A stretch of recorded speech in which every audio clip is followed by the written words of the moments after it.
About half of the next 6 weeks or so will be taken up by my annual cancer testing in a couple trips to Colorado. Please bear with me and be patient. I'll post when I can.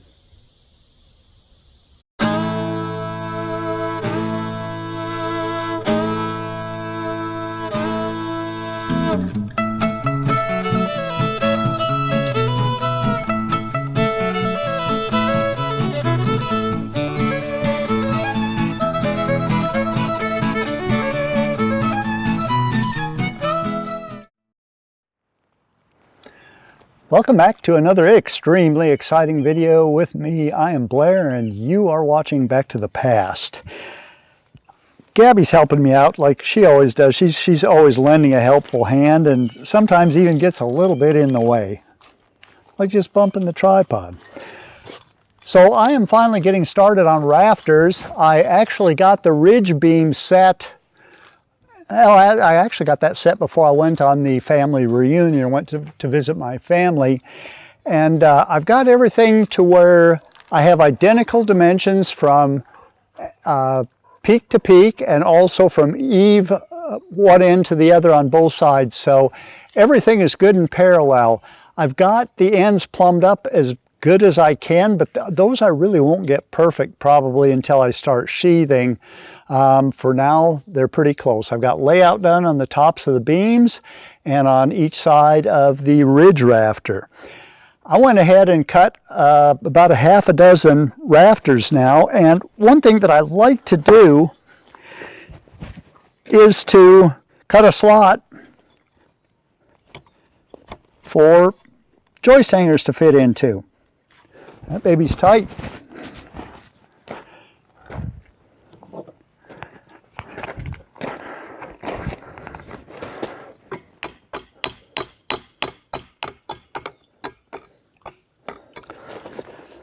That way the joist hanger is up there and handy for me. When I did the house, I actually set joist hangers afterwards, and I think a lot of contractors do that. What I did here is to cut the slot for the joist hanger, and if you have square ends and are using these for like floor joists or rafters on a flat roof, this would take away a tremendous amount of strength from the joint. You would essentially only have the strength of the framing member that would be at the narrowest part of the cut here. With this, it's a little bit different situation because I have my ridge rafter that comes all the way down to about here. So this is being supported fully against the ridge rafter, just like the top half of this is. And then really the main job for the joist hanger then is to hold everything together. Now, what I'm going to do, and we'll step back and look at it here in just a minute, I put in a pole that is behind me. I don't know that you can see it. It's a 16-foot pole that essentially is taking the sag out of that ridge rafter. It's a 2x8, but being 22 feet in length, of course, it's going to sag in the middle without something to help it out. And Gabby is wandering off. Hey, Gab, you get back over here. Come here. Come on back. There's a sag in it. Now, it's kind of in my way for doing everything. So what I'm going to do is I'm going to set the two center rafters first. And I don't really care for leaning up against that doggone ridge since it's just a 2x8 wanting to sway every step that I go up the ladder and put weight against it. I don't think I'd ever get enough weight against it. I'd break it or be in any dangerous situation, but it is kind of bouncy on the ladder and a little bit unnerving. So what I'll do is I'll go ahead and I'll put in a screw or a nail here. I'll drive that into the ridge, then I'll come down to the beam, set the beam in place where it goes, go up and do the same thing with the other side, and that should do a couple of things for me. It'll firm up that ridge so I only have half that span. I only have a 11-foot span instead of a 22-foot span, and that should take pretty much all of the sway out of the darn thing. And also it'll take the sag. Sorry, Gabby's bumping the tripod.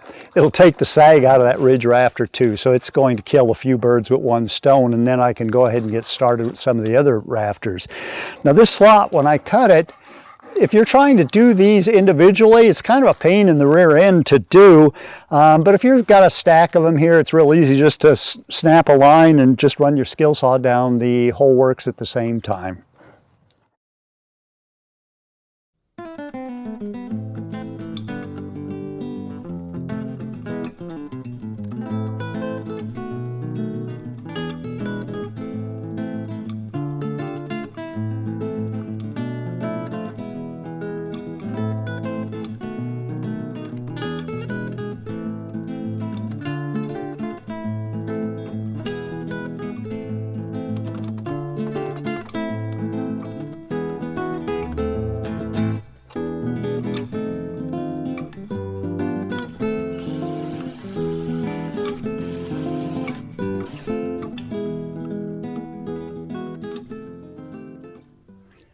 Okay, that's kind of a booger.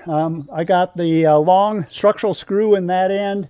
I went up top and I've got screws run through it in this direction. I haven't put in any joist hanger nails, and I won't do that until I've got this other side set. And then I'm going to go ahead and secure both of those real good before I do anything else. Now, I don't know what it is, but Lady Luck has always followed me at quite some distance. And the most difficult rafter in the building was probably that one. Going up that ladder and things are wiggling around and it's wanting to slide downhill. I try to drive that doggone nail, and I'll be darned if there isn't a knot right where I have to drive it. So I ended up having to move it over just a little bit just to get that end held up. Didn't want to drop it down and have to start all over again, so I did that.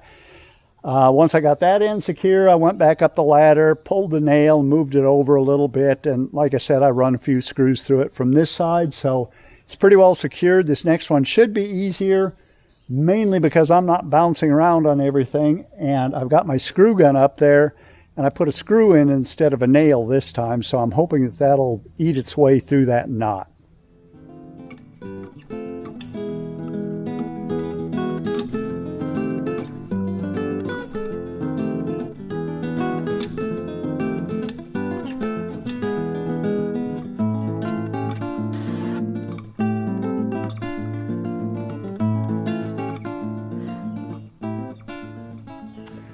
Having that ridge up and those two center rafters up is starting to give this thing some shape. I'm kind of liking the looks of it more every day. One thing that I had failed to do is to check those center posts for being plumb, and they were actually out, oh, maybe 1/4 of an inch or so. I've got everything moved over to being plumb now. The corners were good before I started. But the ridge, getting down on that far ladder and eyeballing down at that ridge, is maybe 1/8 to 1/4 of an inch. Has a bow in it a bit, but the rafter tails, I'll end up cutting those straight. You're not going to be able to see that ridge line, and it's so close that after the shingles are on, I don't think you'd ever notice it, even if you could see it.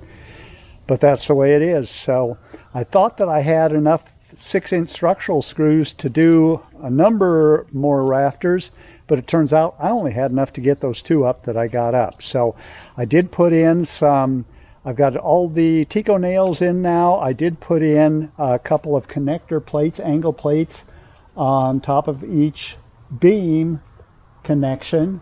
So it's pretty doggone secure. I don't think it's going anywhere.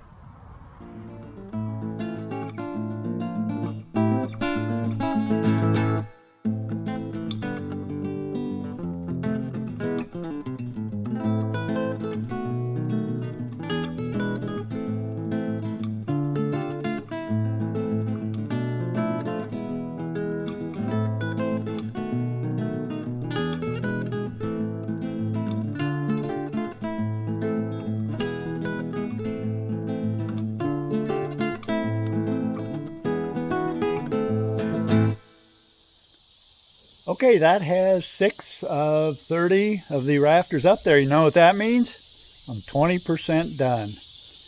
I think what I'll do from here on out is work from the center out, and I'll probably go ahead and cut like 8 rafters at a time, get those put up, cut 8 more, and so on until I'm finished. I'm not in any real hurry to be doing this. Today, tomorrow, and Monday are all supposed to be a little bit cooler and drier than what the past several weeks have been, but the past several weeks have been horribly hot and humid, so it's not a great improvement, and I'll probably work in the morning and in the evening and kind of take the middle of the day off again.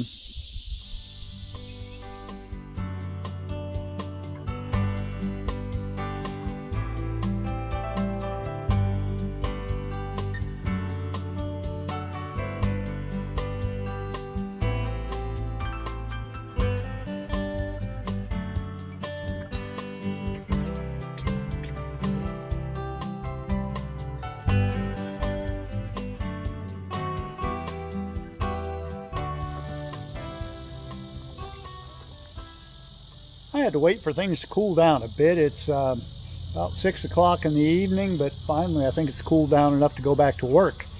I've got 8 boards ready to go up, so let's get started on putting those in. That's probably all I'll get done this evening.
The next time I come back, we'll take a look at how I actually lay out and cut these joints. I did do it in another episode, and if I think about it, I'll include it in the comments, how to take a look at that. But this is my bottom joint. We'll go up and take a look at the top joint.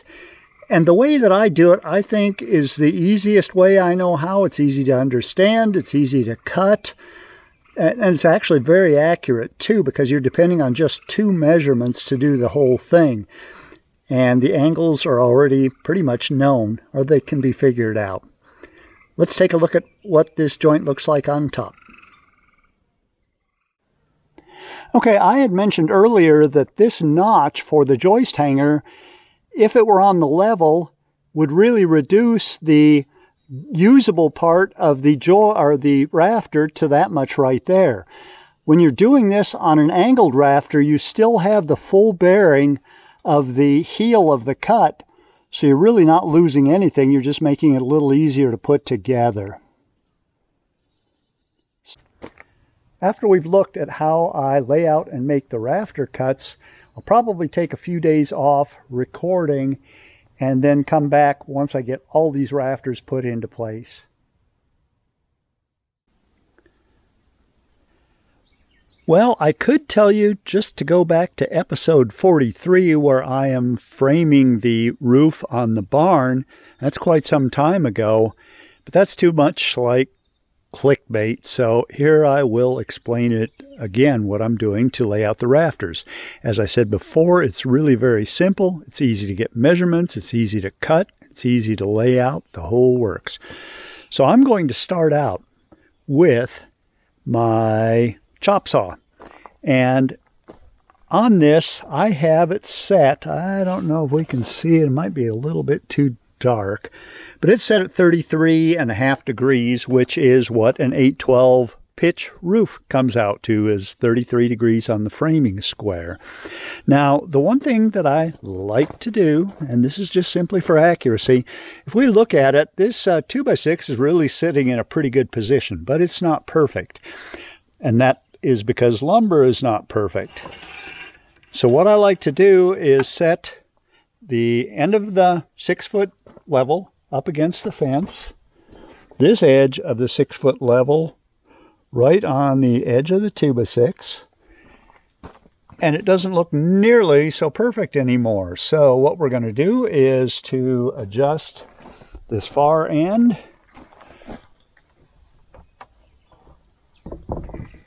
over to where it is simply perfect. Let's take a look at it. I got to go a little more yet.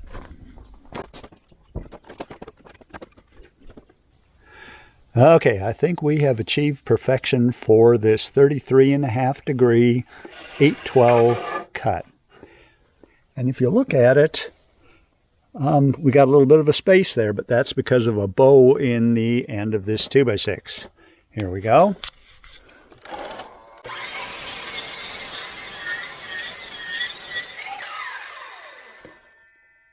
My saw blade is getting a bit dull after cutting those oak beams. Okay, an extremely easy measurement to get, especially if you got 2 people, but 1 person can do it, would be from the top of the ridge to the outside edge of the beam that it's sitting on, or wall. And if we look at it here, we have the top of the ridge, and on the other end, this point that is the outside edge of the beam. The beam would be right here. For me, that measurement is 12 foot 1 5/16 inches. Now, all I do to do that is hook the tape to the top of the ridge, come down here, swing a short arc, and mark the end of it. Now there's another critical dimension, and that, for me, is going to be from the top of the rafter measured perpendicular down to the top corner of the beam. I measured all 4 corners and they varied from 4 inches to 4 1/8 inches. So we need to transfer that 4 1/8 inches. Actually, we're going to go 4 1/16. Using our speed square from the top of the rafter down here, 4 1/16 inches. And I'll mark that. So what that point there is the corner of the bird's mouth. We know that the beam is down here somewhere. Okay, I'll start again.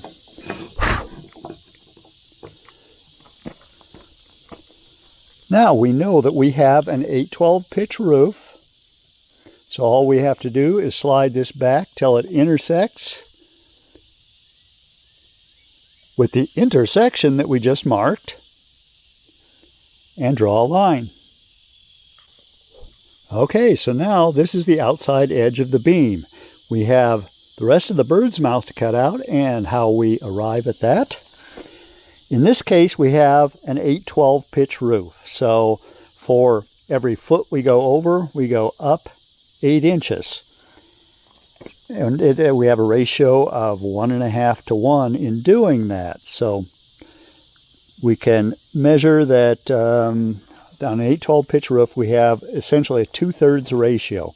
So if we go the opposite direction, the opposite of 2/3 is 3/2. Now, the rafter square or the speed square is marked all for a pitch that ends in 12 inches. So now in the reciprocal of 2/3 of 12 would be 8 inches, which is what we just laid out. The opposite of that would be 18 inches. So if we go to the speed square now, lay out looking for that same intersection and look for an 18/12 pitch. That gives us the angle for the flat part of our bird's mouth. And then the last thing to do in laying out this cut is I will have a 2x12 barge rafter on the end of it. So we want this rafter tail to be 3.5 inches in height. So I'll mark 3.5 inches here. And I'll mark it down at the end of the rafter. And draw a line between them. Now when I start a cut, I may use the guide on the front of the saw just so I'm aiming in the right direction, but what I really watch is where my blade hits that line and splits the line while I'm making the cut. So essentially I stop paying attention to that guide on the front of the saw and pay attention only to the blade when I'm cutting. And then when making the cut, we like to split the line to where we've got an accurate 3.5 inches in width when we're finished. Now that makes these shortcuts a little more difficult because the guide on the saw is going to be clear out here past where our line is, and of course you can extend that line if you want to. And when we have finished with the circular saw, this is what things look like. Now, you can run the saw past the line to where you don't have to do any hand work. On framing, it really doesn't make a whole lot of difference. Probably structurally, it's meaningless. But I like a little bit of neatness and perfection, too. So that cut and that cut, I will go ahead and finish with a handsaw. And then the last step will be to drill a hole for my structural screw that goes through it here. And what I usually just kind of generally aim for is to just barely miss that bird's mouth cut to where the screw will come out down here somewhere and give me the maximum penetration for that 6-inch screw. Now 6-inch screw may be just a little bit on the short side. I end up coming through and having about 2 inches. You're supposed to have 2.5. By the time I run the screw down into this soft, wet wood a little bit, I'll usually end up with 2.5 inches of screw length into the beam. And you can see where the drill came through. And we've got them neatly stacked and flushed up and ready to make the cut here. Okay, we have 4 rafters ready to put up. Pretty darn easy, huh? All the rafters now are in and tied down. That's a really, really good feeling. I've got the rafter tails all marked for cutting. I need to get that taken care of. And then the next step is going to be putting in a structural ceiling. And although structural ceiling may seem like a bit of an oxymoron, in this structure it's really pretty darn important. I'm out of time on this episode, but if you will come back for the next one, I'll explain the whole thing. Thank you so much for being here with me. I will see you then. Goodbye.